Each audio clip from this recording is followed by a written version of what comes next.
আমার বড় যদি আমাকে রাত 12টার সময় বলে চলো ঘুরে আসি, আমি কিন্তু 7-5 না ভেবেই বলি চলো।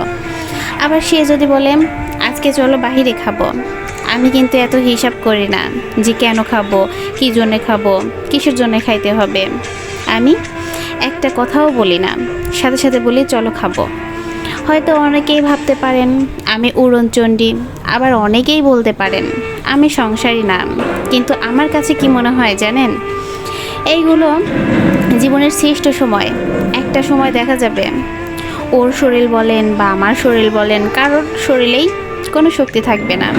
আস্তে আস্তে এমন একটা সময় চলে আসবে কোনো কাজ করতে চাইলেও শক্তি থাকবে না। তখন কিন্তু আমাদের খাইতে মন চাইতেছে, কিন্তু ডাক্তার বলে দিবে চিনি খাওয়া বারণ, তেল খাওয়া বারণ, ইত্যাদি ইত্যাদি খাওয়া নিষেধ। তখন চাইলেও আর খাইতে পারবো না। আবার এমন একটা সময় আসবে যখন আমরা কিন্তু স্বামী স্ত্রী দুজন হাত ধরে চলবো, তখন অনেক লোকেরাই বলবে যে বুড়ো বয়সে আবার ভীমরতি ধরছে।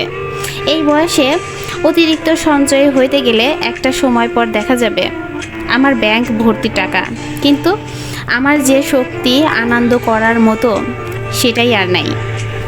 তখন আমার ব্যাংক ভর্তি টাকা থাকলেও কাজে লাগানোর শক্তি থাকবে না।